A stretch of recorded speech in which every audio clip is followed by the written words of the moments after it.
I hate the children being taken away. The Democrats have to change their law. That's their law, President Trump, in remarks to reporters at the White House, June 15. We have the worst immigration laws in the entire world.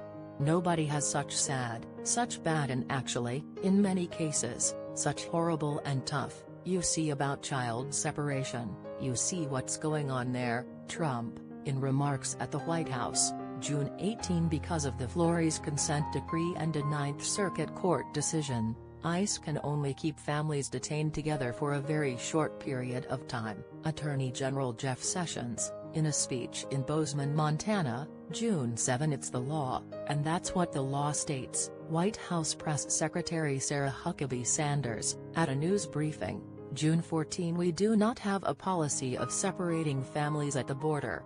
Period. Homeland Security Secretary Kirstjen Nielsen, on Twitter, June 17. The president and top administration officials say U.S. laws or court rulings are forcing them to separate families that are caught trying to cross the southern border.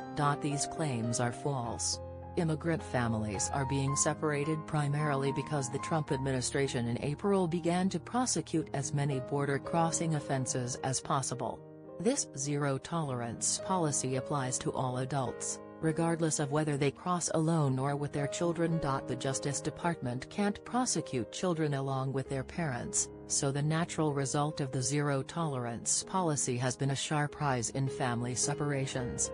Nearly 2,000 immigrant children were separated from parents during 6 weeks in April and May, according to the Department of Homeland Security. The Trump administration implemented this policy by choice and could end it by choice.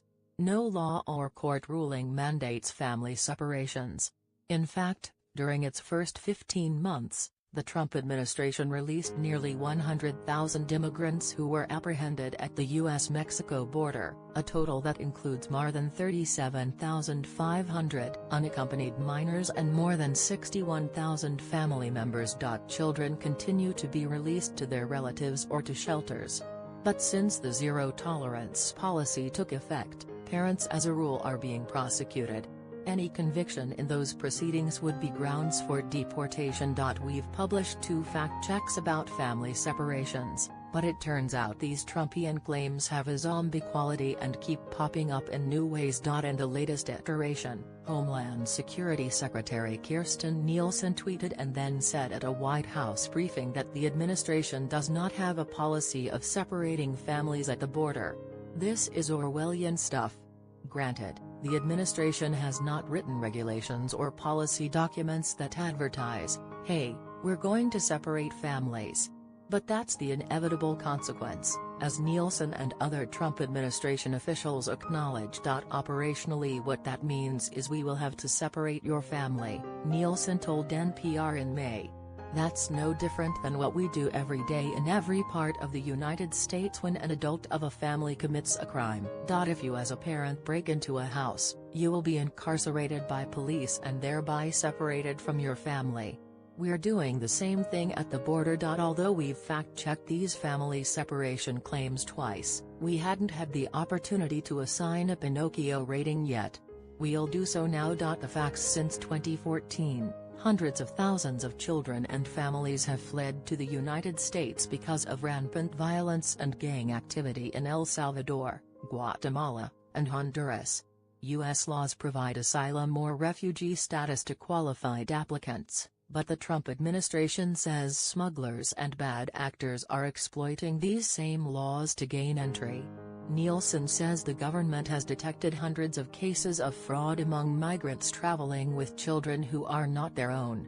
President Trump says he wants to close what he describes as loopholes in these humanitarian relief laws. The Central American refugee crisis developed during President Barack Obama's administration and continues under Trump. The two administrations have taken different approaches. The Justice Department under Obama prioritized the deportation of dangerous people. Once he took office, Trump issued an executive order rolling back much of the Obama-era framework. Obama's guidelines prioritized the deportation of gang members, those who posed a national security risk and those who had committed felonies. Trump's January 2017 executive order does not include a priority list for deportations and refers only to criminal offenses.